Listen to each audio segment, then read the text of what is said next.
à travers la Bible. Genèse 22, nous sommes dans la suite de notre série sur la vie d'Abraham. Nous allons lire Genèse chapitre 22.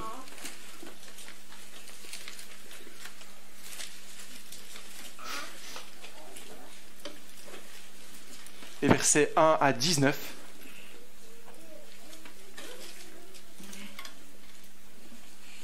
Genèse 22, verset 1. Après cela, Dieu mit Abraham à l'épreuve. Il lui dit, « Abraham !» Celui-ci répondit, « Me voici. » Dieu dit, « Prends ton fils unique, celui que tu aimes, Isaac. Va-t'en au pays de Morija et là, offre-le en holocauste sur l'une des montagnes que je t'indiquerai. » Abraham se leva de bon matin, sella son âne et prit avec lui 2 serviteurs et son fils Isaac. Il fendit du bois pour l'holocauste et partit pour aller à l'endroit que Dieu lui avait indiqué. Le 3e jour, Abraham leva les yeux et vit l'endroit de loin. Il dit à ses serviteurs, « Restez ici avec l'âne. Le jeune homme et moi, nous irons jusque là-bas pour adorer. Puis nous reviendrons vers vous. » Verset 6. Abraham prit le bois pour l'holocauste, le chargea sur son fils Isaac et porta lui-même le feu et le couteau. Ils marchèrent tous deux ensemble. Alors Isaac s'adressa à son père Abraham en disant, « Mon père !» Il répondit, « Me voici, mon fils. » Isaac reprit, « Voici le feu et le bois, mais où se trouve l'agneau pour l'holocauste ?»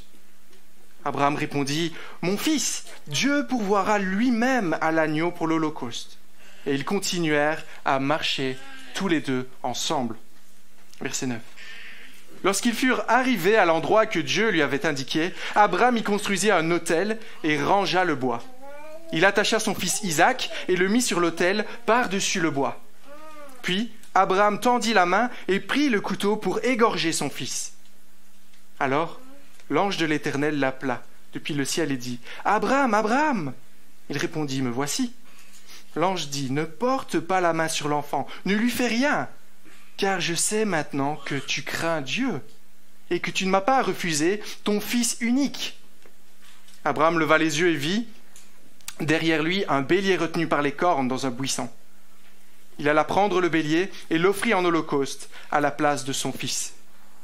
Abraham donna à cet endroit le nom de Yahvé-Jiré.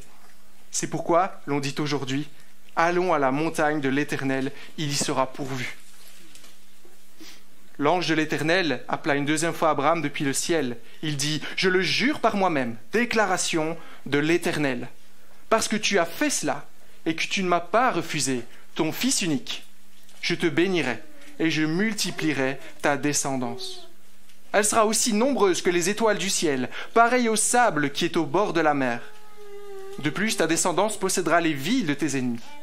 Toutes les nations de la terre seront bénies en ta descendance, parce que tu m'as obéi. » Abraham retourna vers ses serviteurs. Ils se levèrent et repartirent ensemble à Beersheba. En effet, Abraham habitait à Beersheba. Je vous invite à prendre une 2e lecture en Hébreux. Hébreux au chapitre 11.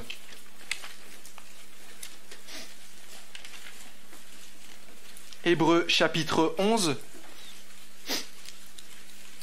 Versets 17 à 19.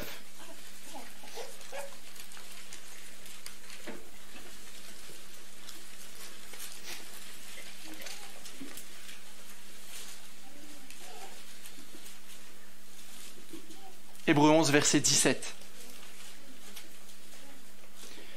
C'est par la foi qu'Abraham a offert Isaac lorsqu'il a été mis à l'épreuve. Oui, il a offert son fils unique en sacrifice, bien qu'il ait reçu les promesses.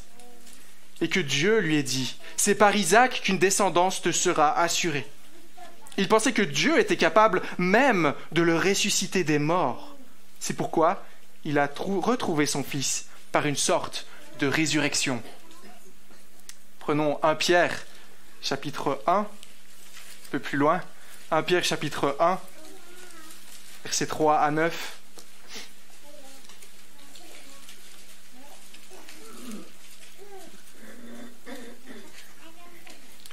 Béni soit Dieu, le Père de notre Seigneur Jésus-Christ.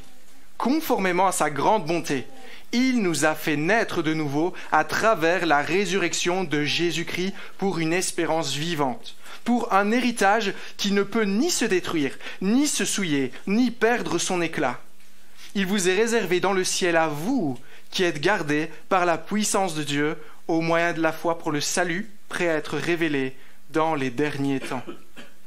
C'est ce qui fait votre joie, même si maintenant, puisqu'il le faut, vous êtes pour un peu de temps attristés par diverses épreuves. Ainsi, la valeur éprouvée de votre foi, beaucoup plus précieuse que l'or qui est périssable et que l'on soumet pourtant à l'épreuve du feu, aura pour résultat la louange, la gloire et l'honneur lorsque Jésus-Christ apparaîtra. Vous l'aimez sans l'avoir vu, vous croyez en lui sans le voir encore, et vous vous réjouissez d'une joie indescriptible et glorieuse, parce que vous obtenez le salut de votre âme pour prix de votre foi. Et une dernière lecture dans l'évangile de Jean au chapitre 3.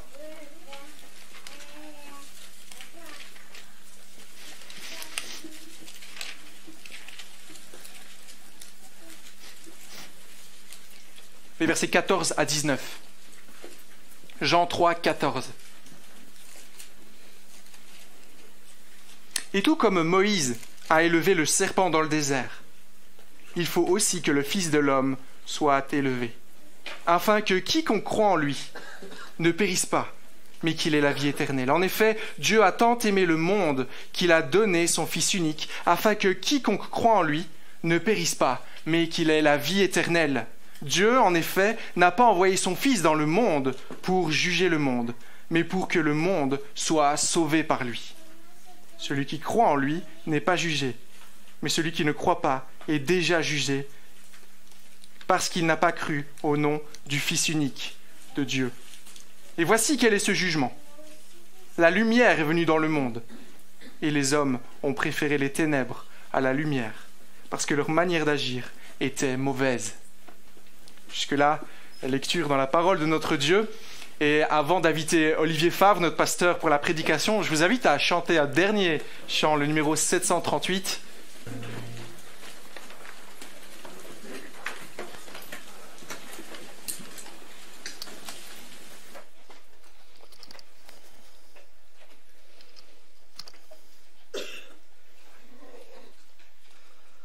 Voilà, je vous invite à garder votre Bible ouverte devant vous sur ce texte de Genèse, chapitre 22.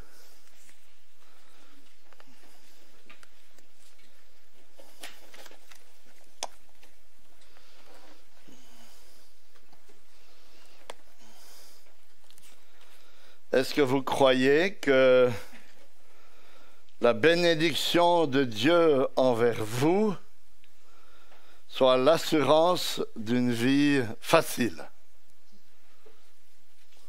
C'est ce qu'on entend souvent présenté. Venez à Jésus et tout ira bien. C'est pas complètement faux, mais c'est pas tout à fait aussi simple, n'est-ce pas? Et c'est ce qu'on va découvrir avec l'histoire d'Abraham ce matin. Et j'ai intitulé la prédication d'aujourd'hui « Le sacrifice du Fils unique, épreuve ultime » pour la foi du Père des croyants.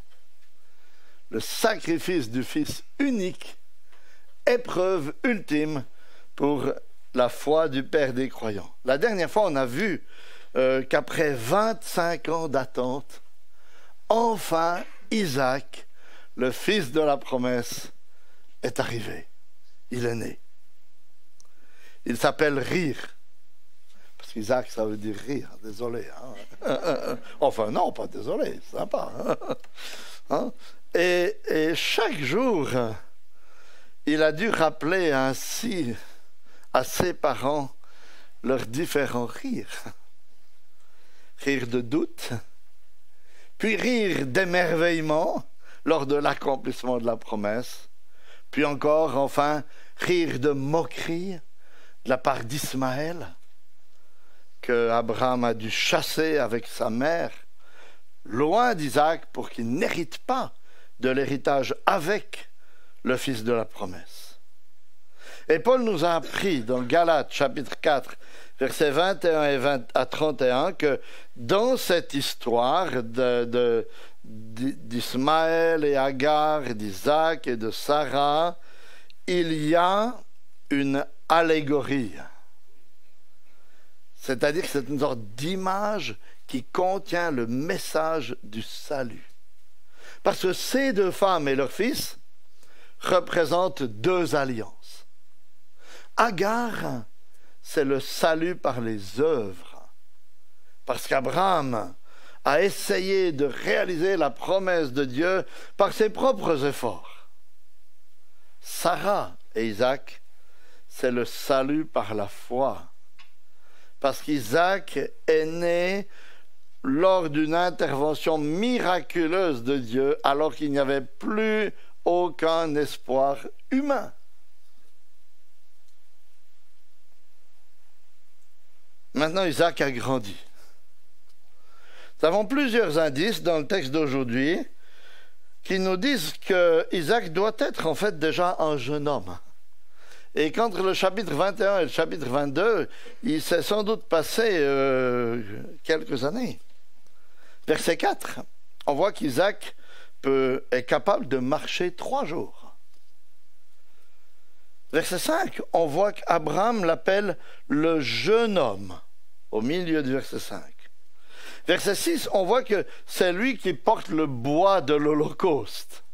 Donc il faut qu'il ait déjà une certaine taille pour porter le bois de l'Holocauste en montant sur la montagne.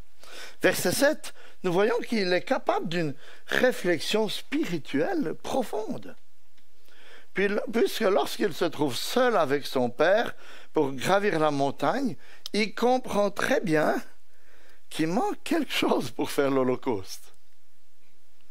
Tout est là, sauf l'agneau.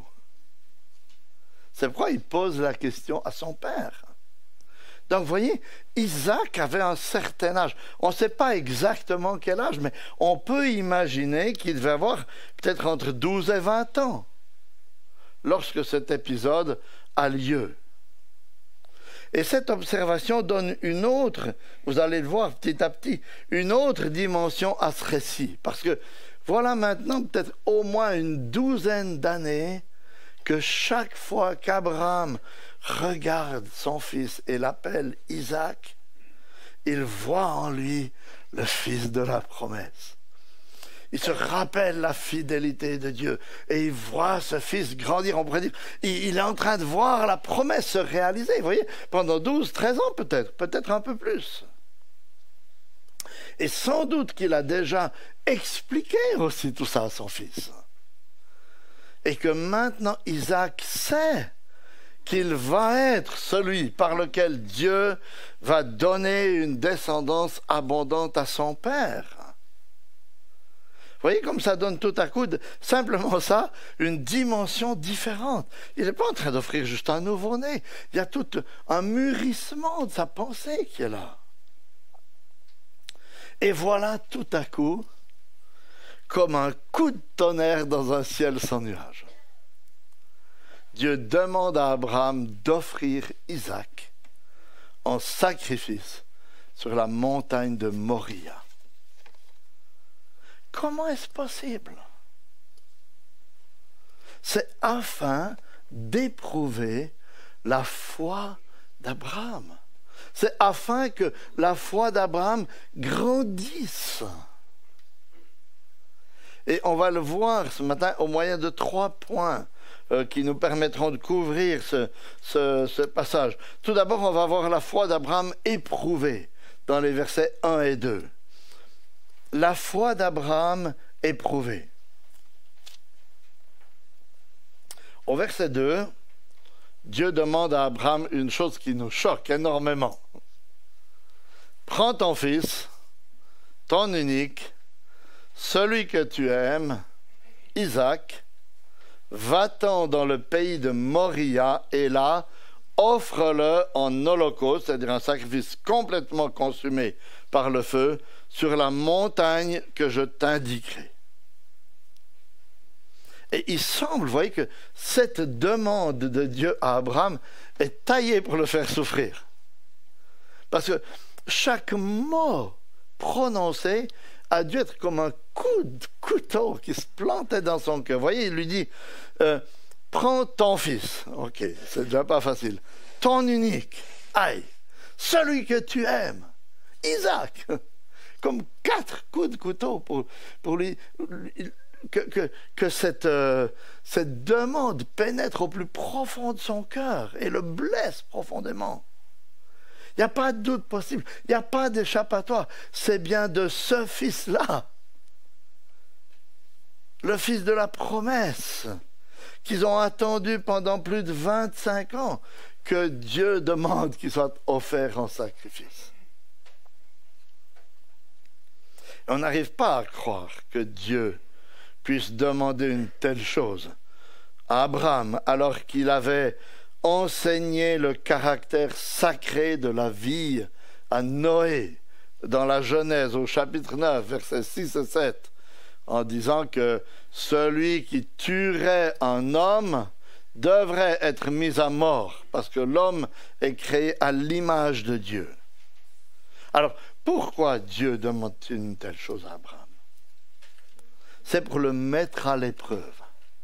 C'est pour révéler la nature de sa foi et pour pointer à l'avance vers le salut qui allait venir.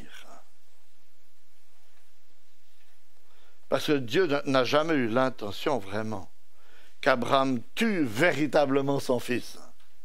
Mais il voulait éprouver pour voir qu'est-ce qui avait la première place dans sa vie par rapport à la réalisation de la promesse de Dieu. Est-ce qu'Abraham comptait plus sur Isaac ou sur Dieu pour la réalisation de la promesse? Ainsi, par cette demande, Dieu allait éprouver, Dieu allait, on pourrait dire, tester la qualité de la foi d'Abraham, parce qu'une épreuve, en fait, c'est un test qui est là pour démontrer la qualité d'une chose. Quand les profs font des épreuves de maths ou des dictées, c'est pas pour ennuyer les élèves. Ce sont ce qu'ils croient. Mais c'est pas pour ennuyer les élèves, n'est-ce pas? C'est plutôt pour essayer de vérifier la qualité de ce qu'ils ont transmis et le niveau que les élèves ont acquis dans la matière. Et comme on l'a déjà vu, plus tôt dans l'histoire d'Abraham, la foi est un don de Dieu. Mais maintenant, en faisant subir cette épreuve atroce à Abraham, Dieu veut nous révéler quelle est la vraie nature de la foi qu'il donne à ses enfants. Parce que plus l'épreuve est difficile, et plus elle démontrera la solidité du matériau. Si vous allez dans ce que j'appelle moi le labyrinthe du meuble, avec l'enseigne jaune et bleue juste derrière la colline, là, hein, à certains endroits, je ne sais pas si c'était toujours le cas, parce que je ne vais pas très souvent là-bas, mais à certains endroits, en tout cas à l'époque, il y avait des automates mis sous verre, et qui boxaient des fauteuils, qui tiraient des tiroirs, qui faisaient basculer des chaises des centaines de fois par jour. À la vue de tous. Alors pourquoi est-ce qu'on faisait ces choses-là? C'était pour essayer de vous convaincre de la qualité des meubles. Vous voyez? Si vous dites, ah ouais, celui-là, ce fauteuil, il a été boxé 100 000 fois, ça doit être un bon fauteuil, ou cette chaise, elle a été mise sur les pieds arrière pendant 10 000 fois en une journée, ça doit vraiment être une bonne chaise. Et voyez, si Dieu adresse une telle épreuve ultime à Abraham, c'est parce qu'il a voulu aussi nous montrer à nous quelle est la solidité de la foi qu'il donne à ses enfants. Cette foi qu'il a donnée à Abraham n'est pas une foi différente de celle qu'il vous a donnée s'il vous a sauvé. Alors on a vu qu'elle avait eu des hauts et des bas, hein, cette fois chez Abraham. Mais ici, elle va nous révéler le plus grand haut dans sa vie. Sans doute qu'aucun d'entre nous ne sera appelé à vivre une épreuve d'une intensité pareille à celle d'Abraham. C'est presque un archétype de l'épreuve. Donner son fils unique, le fils de la promesse, en sacrifice.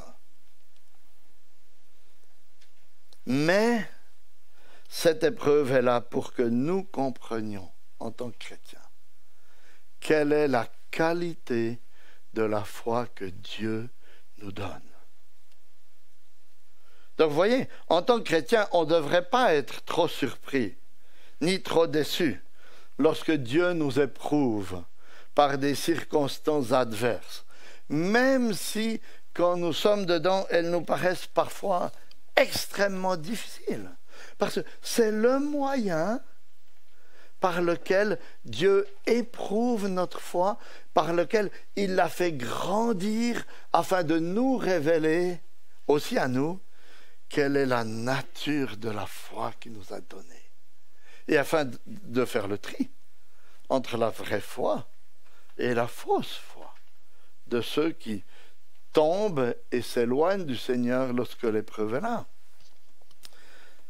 C'est ce que Pierre nous a appris dans le texte que nous avons lu tout à l'heure, dans 1 Pierre 1, verset 7. « Afin que votre foi éprouvée, bien plus précieuse que l'or périssable, cependant éprouvée par le feu, se trouve être un sujet de louange, de gloire et d'honneur lors de la révélation de Jésus-Christ. » Vous voyez, votre foi va être éprouvée, afin qu'elle soit, on pourrait dire, plus belle, plus glorieuse, lorsque Christ reviendra. Donc voilà l'épreuve à laquelle Abraham se trouve confronté maintenant. Selon l'ordre de Dieu, il doit aller offrir son fils Isaac en holocauste sur le mont Moria. Et que fait-il alors? C'est le deuxième point. La foi démontrée dans les versets 3 à 10.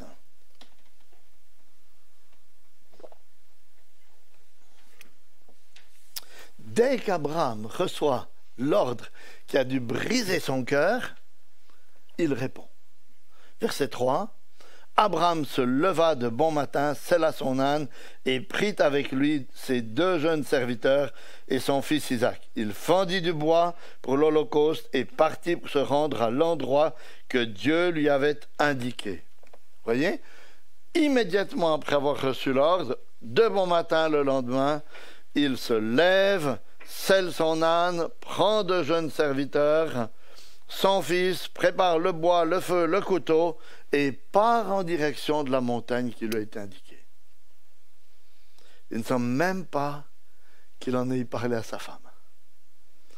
On ne sait pas, mais peut-être pour éviter de lui faire porter ce poids, peut-être aussi pour éviter qu'elle le retienne et que tous les deux se découragent l'un l'autre.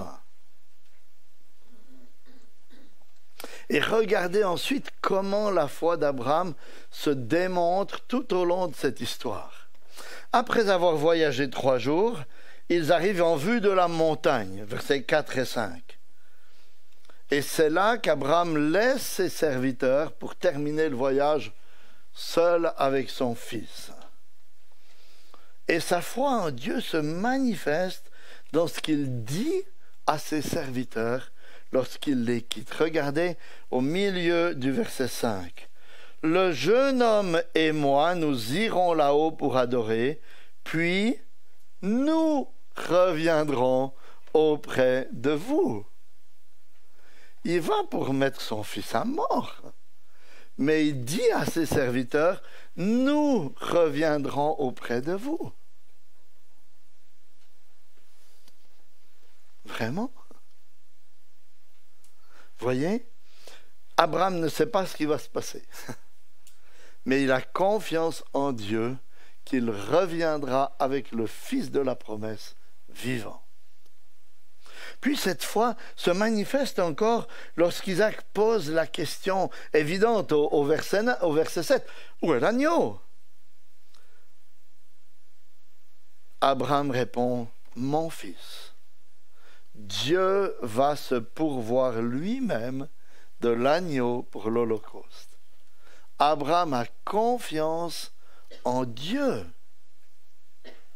Il ne sait pas comment ça va se passer, mais il a confiance que Dieu tiendra sa promesse.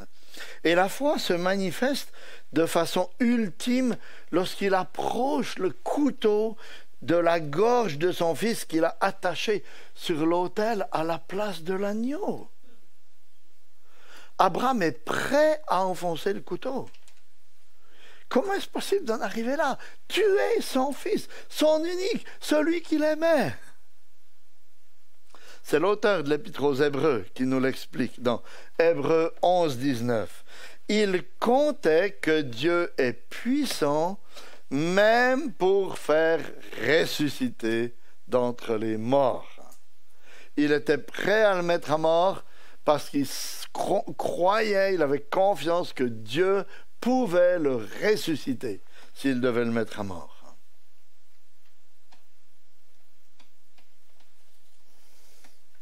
Et ce qu'il faut aussi remarquer ici, ce n'est pas seulement la foi d'Abraham, mais c'est aussi la foi et l'humble soumission d'Isaac à ce plan de sacrifice.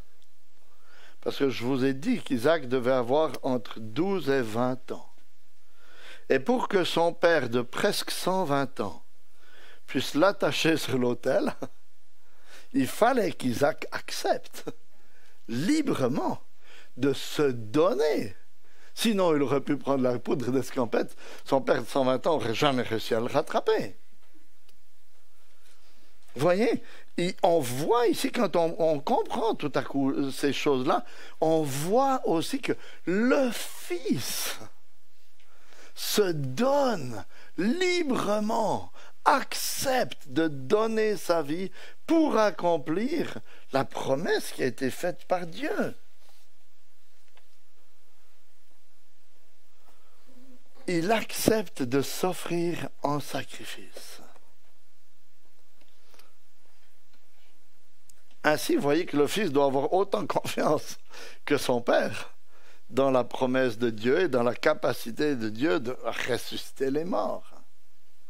Et lorsqu'on voit comment cette foi éprouvée par Dieu a été démontrée très concrètement dans les actes d'Abraham et de son fils, il y a de quoi être encouragé pour notre vie, nous qui sommes chrétiens. Parce que vous voyez, si vous êtes un enfant de Dieu, la foi que Dieu vous a donnée est de même nature que celle d'Abraham. Ce n'était pas un demi-dieu, c'est juste le père des croyants, Abraham. Et lorsque vous pensez à votre avenir, que vous ne connaissez pas, et aux épreuves que Dieu vous réserve, que vous ne connaissez pas non plus, un récit comme celui-ci doit vous remplir de confiance et vous encourager. Parce qu'il vous assure qu'au moment de l'épreuve, pas avant, au moment de l'épreuve, Dieu fortifiera votre foi pour que vous ayez le courage et la force d'aller jusqu'au bout. C'est ce que Paul nous assure dans 1 Corinthiens 10, 13, quand il dit « Aucune tentation ou épreuve ne vous est survenue qui n'ait été humaine. Dieu est fidèle et ne permettra pas que vous soyez tentés au-delà de vos forces. Mais avec la tentation ou l'épreuve, il vous donnera aussi le moyen d'en sortir pour que vous puissiez la supporter. »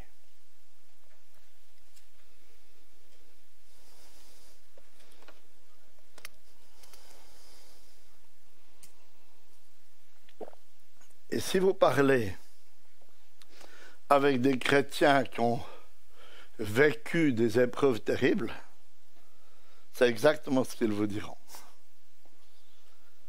Lorsque j'étais pasteur à Lausanne, j'ai rencontré un chrétien russe qui avait été emprisonné pour sa foi en Sibérie pendant pas mal d'années. Et un jour, il a été pris par un gardien avec un Nouveau Testament sur lui. Et le gardien lui a dit que s'il ne lui disait pas qui lui avait donné ce Nouveau Testament, lorsque sa femme viendrait avec ses enfants, quelques jours plus tard pour la visite annuelle, il n'y avait qu'une visite par année, et puis elle devait faire plusieurs jours de voyage pour aller jusqu'en Sibérie pour le voir, lorsqu'elle viendrait, il ne lui donnerait pas le droit de la voir. Il ne la laisserait pas entrer. Et le jour J est arrivé. Et depuis sa fenêtre, il a vu sa femme arriver avec les enfants et repartir sans qu'on la laisse le voir, parce qu'il avait refusé de donner le nom de celui qui lui avait donné ce Nouveau Testament. Et je trouve toujours ça extrêmement émouvant, excusez-moi.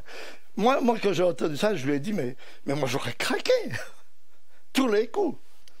Et puis il m'a dit, mais moi aussi, j'étais sûr que j'aurais craqué. Mais sur le moment, Dieu m'a donné la force de tenir. Oui? Ce n'était pas avant, ce n'était pas après, c'était au moment même. C'est exactement comme ça que les choses se passent, voyez? Peut-être que le Seigneur est en train de mettre sur votre chemin une situation difficile. Une épreuve, une maladie, une perte de travail, un échec, un refus, une mauvaise nouvelle, qui vous paraissent tout aussi insurmontables que ce que Dieu a demandé à Abraham. Alors, sachez que si Dieu vous l'envoie, c'est pas pour vous faire tomber. C'est pas parce qu'il ne vous aime pas. Mais au contraire, c'est parce qu'il veut faire grandir votre foi. C'est parce qu'il vous aime et il veut vous attirer encore plus près de lui, et afin que cette difficulté, cette épreuve vous donne une force nouvelle en lui, pas en vous-même. Et ça nous amène à notre troisième point. On a vu la foi éprouvée, la foi démontrée, et maintenant dans les versets 11 à 19, la foi récompensée. Au moment même où le couteau va s'enfoncer dans la gorge d'Isaac, l'ange de l'Éternel intervient et il arrête Abraham. « Abraham, Abraham, n'étends pas ta main sur le jeune homme et ne lui fais rien, car j'ai reconnu maintenant que tu crains Dieu et que tu ne m'as pas refusé ton fils, ton unique. » Vous voyez, Dieu arrête Abraham. Parce qu'il n'a pas besoin qu'il tue son fils pour qu'il le ressuscite ensuite. Parce qu'il a compris. Et ça a été démontré qu'Abraham a davantage confiance en l'Éternel qu'en son fils pour l'accomplissement de la promesse de Dieu.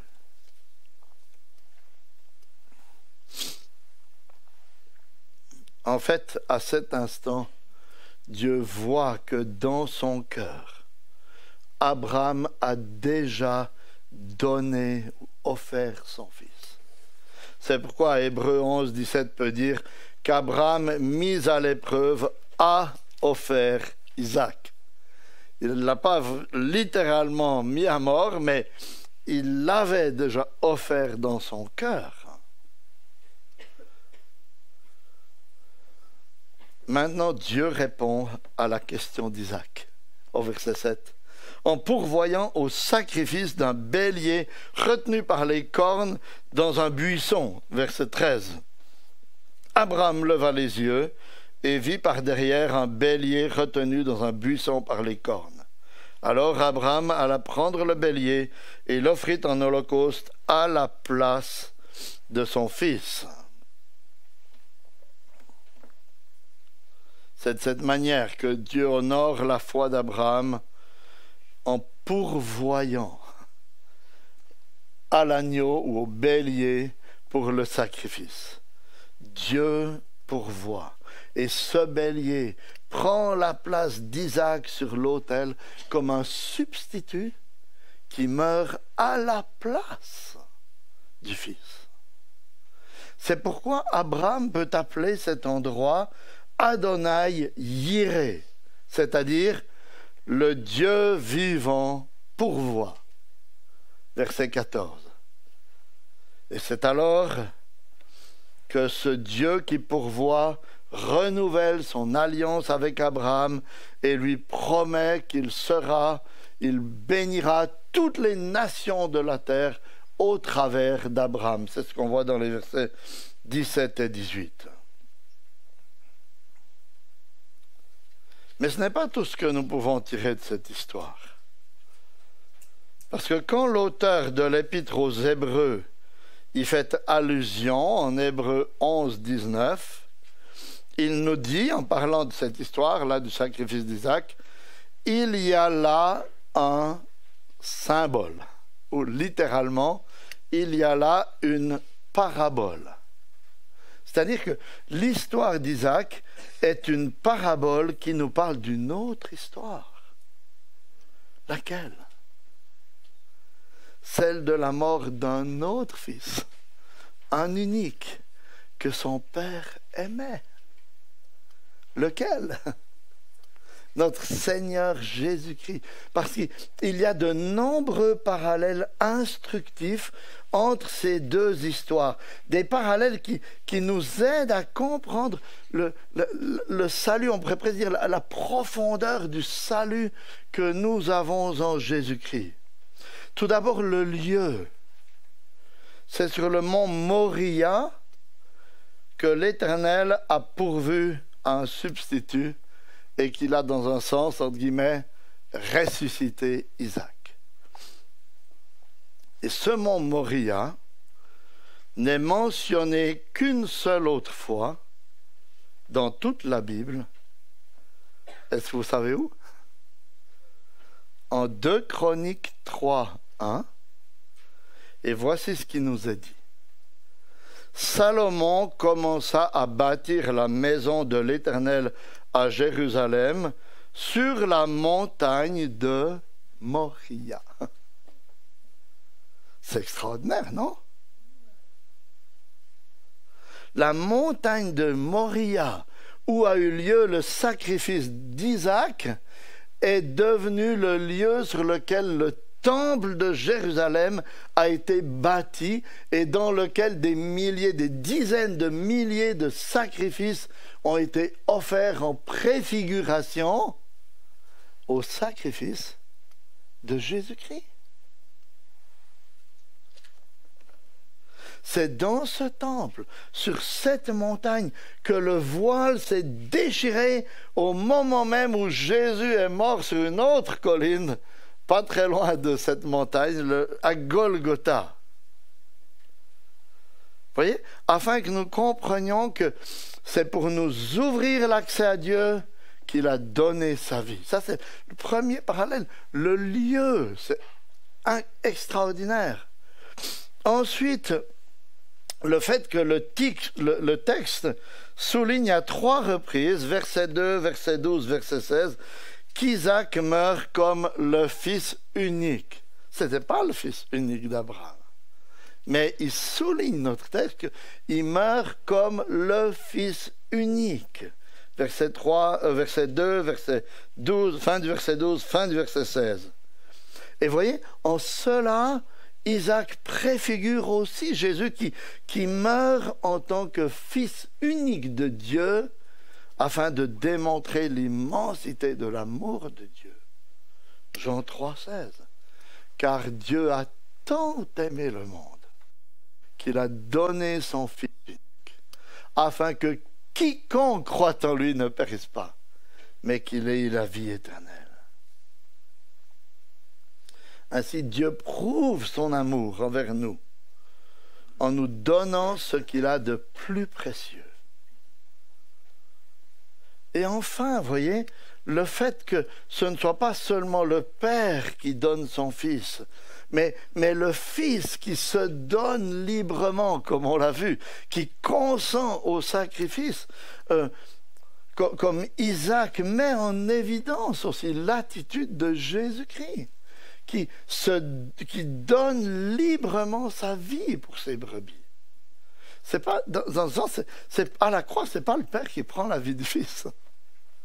C'est le Fils qui donne sa vie pour nous. Et on le trouve dans ce parallèle avec Isaac. Jean 10, 17 et 18.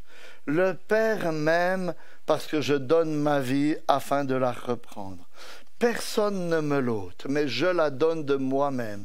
J'ai le pouvoir de la donner et j'ai le pouvoir de la reprendre. Tel est l'ordre que j'ai reçu de mon Père.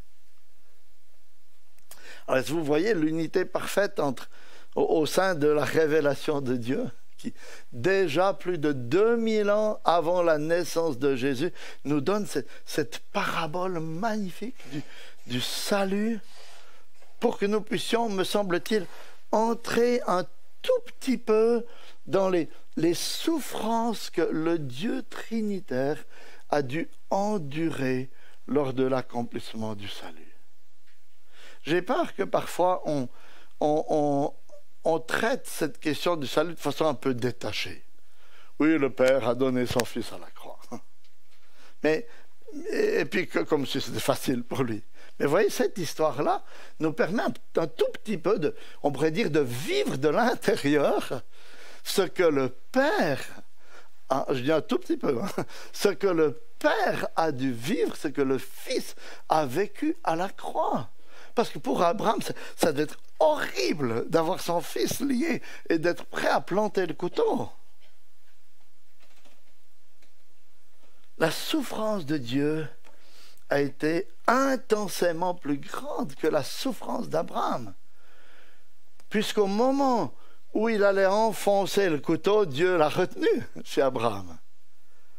Alors qu'il n'a pas retenu sa main lorsqu'il s'agissait de son propre fils. Mais il l'a livré à la mort comme un substitut à notre place pour nous sauver. Vous voyez, il n'y a pas eu d'agneau qui a remplacé le Fils. C'est le Fils qui était là comme substitut à la croix pour mourir à notre place. À la croix, c'est la main du Père qui a déversé le châtiment éternel que nous méritions sur son Fils, son unique, celui qu'il aimait. Et ainsi, il l'a fait mourir afin qu'en lui, nous ayons la vie éternelle. Et voyez, dans l'univers entier, il n'y a jamais eu de souffrance plus atroce que celle-ci. Que Christ le juste donne sa vie afin d'être mis à mort par son Père. Et en même temps, dans l'univers entier, il n'y a jamais eu de grâce plus grande que celle-ci. Que Dieu le Père donne son Fils afin qu'en lui, nous soyons pardonnés, réconciliés avec Dieu. Alors, chers amis, n'oublions jamais que, quelles que soient les épreuves que nous aurons à traverser, et parfois elles peuvent être terribles, elles ne seront jamais aussi grandes que celles que Dieu a traversées pour vous attirer à lui, vous réconcilier avec lui. Il l'a fait par amour pour nous.